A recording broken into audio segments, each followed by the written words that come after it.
जय श्री हरि, जय श्री राधे राधे। सभी भक्तजनों को प्यार भरा नमस्कार। भक्ति संसार में आप सभी का बहुत बहुत स्वागत है। आइए प्रारंभ करते हैं अपने माघ दिन मास को का श्री महात्म्य हरि अनुपम के है, नाम से, अनोखा है और भगवान की निराला कथा है। के साथ। माघ मास में स्नान का विशेष महत्व बताया गया है, विशेष फल बताया गया है। आइए प्रारंभ करते हैं आज के माघ मास के महात्म्य का प्रथम अध्याय। श्री हरि की कृपा आप सभी के जीवन पर बनी रहे, आपका दिन मंगलमय हो, आपका जीवन मंगलमय हो। इन्हीं शुभकामनाओं के साथ प्रारंभ करते हैं प्रथम अध्याय। एक समय श्री सूत जी ने अपने गुरु श्री व्यास जी से कहा कि गुरुदेव, कृपा करके आप मुझे मास माह का महात्म्य कहिए, क्योंकि मैं आपका शिष्य हूँ। व्यास जी कहने लगे कि रघुवंश के राजा दिलीप एक समय यज्ञ के स्नान के पश्चात पैरों में जूते और सुंदर वस्त्र पहनकर शिकार को सामग्री से युक्त कवच और शोभायमान आभूषण पहने हुए अपने सिपाहियों से घिरे हुए जंगल में शिकार खेलने के लिए अपनी नगरी से बाहर निकले। उनके सिपाही जंगल में शिकार के लिए मृग, व्याघ्र, सिंह आदि जंतुओं की तलाश में इधर उधर फिरने लगे। उस वन में वनस्थली अत्यंत शोभा को प्राप्त हो रही थी। कहीं कहीं मृगों के झुंड फिरते थे और कहीं गीदड़ अपना भयंकर शब्द कर रहे थे। कहीं गैंडों का समूह हाथियों के समान फिर रहा था। कहीं वृक्षों के कटोरों में बैठे हुए उल्लू अपना भयानक शब्द कर रहे थे। कहीं सिंहों के पदचिन्हों के साथ घायल मृगों के रक्त से भूमि लाल हो रही थी। कहीं दूध से भरी थनों वाली सुंदर भैंसें फिर रही थी। कहीं पर सुगंधित पुष्प, हरी भरी लताएं वन की शोभा को बढ़ा रही थी। कहीं बड़े बड़े पेड़ खड़े थे तो कहीं पर उन पेड़ों पर बड़े बड़े अजगर और उनकी कैंचियां भी पड़ी हुई थी। उसी समय राजा के सिपाहियों के बाजे की आवाज सुनकर एक मृग वन में से निकलकर भागने लगा और बड़ी बड़ी चौकड़ियां भरता हुआ आगे बढ़ा। राजा ने उसके पीछे अपना घोड़ा दौड़ाया, परंतु मृग पूरी शक्ति से भागने लगा। मृग कांटेदार वृक्षों के एक जंगल में घुसा और राजा ने भी उसके पीछे वन में प्रवेश किया, परंतु दूर जाकर मृग राजा की दृष्टि से ओझल होकर निकल गया। राजा निर्जन वन में अपने सैनिकों सहित प्यास के मारे अति दुखी हो गया। दोपहर के समय अधिक मार्ग चलने से सैनिक थक गए और घोड़े रुक गए। कुछ देर बाद राजा ने एक बड़ा भारी सुंदर सरोवर देखा, जिसके किनारों पर घने वृक्ष थे। इसका जल सज्जनों के हृदय के समान स्वच्छ और पवित्र था। सरोवर का जल लहरों से बड़ा सुंदर लगता था। जल में अनेक प्रकार के जल जंतु, मछलियां आदि स्वच्छता से इधर उधर फिर रही थी। दुष्टों के समान निर्दयी चित्त वाले मगरमच्छ भी थे। किसी किसी जगह लोभी के समान सिमाल भी पड़ी हुई थी। जैसी विपत्ति में पड़े हुए लोगों को दुखों को हरने वाले दानी पुरुष के समान वह सरोवर अपने जल से सबको सुखी करता था। जैसे मेघ चातक के दुख को हरता है, इस सरोवर को देखकर राजा की थकावट दूर हो गई। रात्रि को राजा ने वहीं विश्राम किया और सैनिक पहरा देने लगे और चारों तरफ फैल गए। रात के अंतिम समय में शूकरों के एक झुंड से ने आकर सरोवर में पानी पिया और कमल के झुंड के पास आया।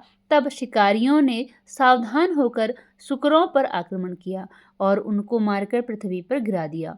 उस समय सब शिकारी कोलाहल करते हुए बड़ी प्रसन्नता के साथ राजा के पास गए और राजा प्रभात हुआ देखकर उनके साथ ही अपनी नगरी की तरफ चल पड़े, जिसका शरीर तपस्या और नियमों के कारण बिल्कुल सूख गया था, जो मृगछाला और वलकल पहने हुए था और नख, रोम तथा केश धारण किए हुए था। राजा के ने ऐसे घोर तपस्वी को देखकर बड़े आश्चर्य से उसको प्रणाम किया और हाथ जोड़कर खड़ा हो गया। तपस्वी ने राजा से कहा कि हे राजन, इस पुण्य शुभ माघ में इस सरोवर को छोड़कर तुम यहाँ से क्यों जाने की इच्छा करते हो? तब राजा कहने लगा कि महात्मन, मैं तो माघ मास में स्नान के फल को कुछ भी नहीं जानता। कृपा करके आप विस्तार पूर्वक मुझको बतलाइए। माघ मास महात्म्य का प्रथम अध्याय यहीं पर समाप्त होता है। बढ़ते हैं दूसरे अध्याय में। दूसरे अध्याय में राजा के ऐसे वचन सुनकर तपस्वी कहने लगा कि हे राजन, भगवान सूर्य बहुत शीघ्र उदय होने वाले हैं, इसलिए यह समय हमारे लिए स्नान का है, कथा का नहीं। सो आप स्नान करके अपने घर को जाओ और अपने गुरु श्री वशिष्ठ जी से इस महात्म्य को सुनो। इतना कहकर तपस्वी सरोवर में स्नान करने के लिए चले गए और राजा भी विधि पूर्वक सरोवर में स्नान करके अपने राज्य को लौटा और रानीवास में जाकर तपस्वी की सब कथा रानी को सुनाई। तब सूत जी कहते हैं कि महाराज राजा ने अपने गुरु वशिष्ठ से क्या प्रश्न किया और उन्होंने क्या उत्तर दिया, सो कहिए। तब सूत जी ने कहा कि राजा ने गुरु के पास जाकर उनके चरणों को छूकर प्रणाम करके तपस्वी के बताए हुए प्रश्नों को अति नम्रता से पूछा कि गुरु जी, आपने आचार, दंड, नीति, राज्य, धर्म तथा चारों वर्णों के चारों आश्रमों की क्रियाओं, दान और उनके विधान, यज्ञ और उनकी विधियां, व्रत, उसकी प्रतिष्ठा तथा भगवान विष्णु की आराधना अनेक प्रकार से तथा विस्तार पूर्वक मुझको बतलाई है।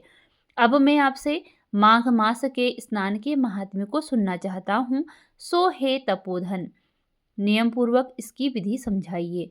गुरु वशिष्ठ जी कहने लगे कि हे राजन, तुमने दोनों लोकों के कल्याणकारी, वनवासी तथा गृहस्थियों के अंतःकरण को पवित्र करने वाले माघ मास के स्नान का बहुत सुंदर प्रश्न पूछा है। मकर राशि में सूर्य के आने पर माघ मास में स्नान का फल गौ, भूमि, तिल, वस्त्र, स्वर्ण, अन्न, घोड़ा आदि दोनों तथा चंद्रायण और ब्रह्मकूर्त व्रत आदि से भी अधिक होता है। वैशाख तथा कार्तिक में जप, तप, दान और यज्ञ बहुत फल देने वाले हैं, परंतु माघ मास में इसका फल बहुत ही अधिक होता है। माघ में स्नान करने वाला पुरुष राजा और मुक्ति के मार्ग को जानने वाला होता है। दिव्य दृष्टि वाले महात्माओं ने कहा है कि जो मनुष्य माघ मास में सकाम या भगवान के निमित्त नियम पूर्वक माघ मास में स्नान करता है, वह दिव्य फल वाला होता है। उसको शरीर की शुद्धि, प्रीति, ऐश्वर्य तथा चारों प्रकार के फलों की प्राप्ति होती है।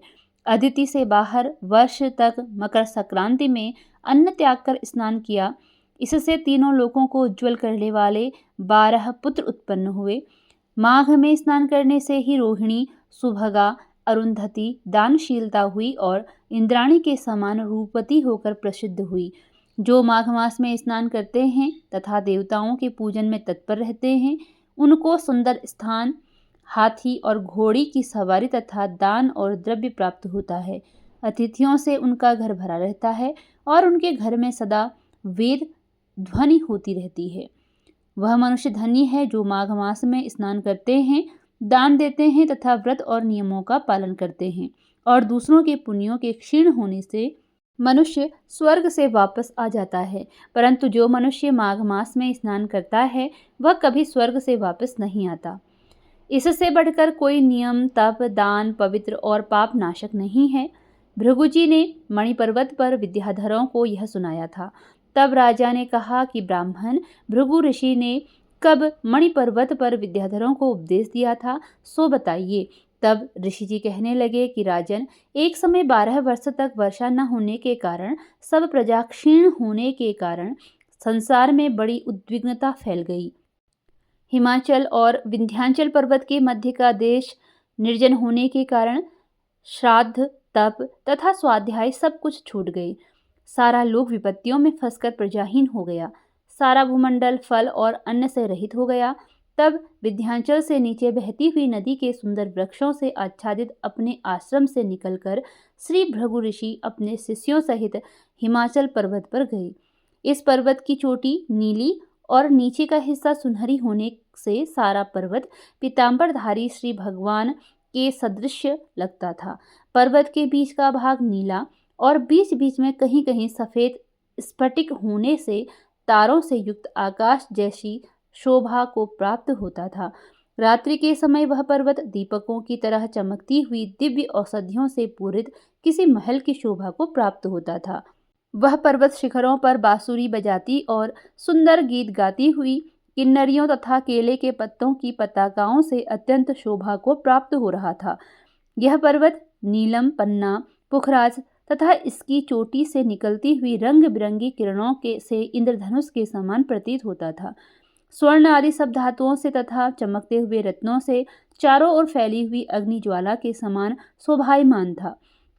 इसकी कंदराओं में काम पीड़ित विद्याधरी अपने पतियों के साथ आकर रमण करती हैं, और गुफाओं में ऐसे ऋषि मुनि जिन्होंने संसार के सब क्लेशों को जीत लिया है, रात दिन ब्रह्म का ध्यान करते हैं, और कई एक हाथ में रुद्राक्ष की माला लिए हुए शिव की आराधना में लगे हुए हैं।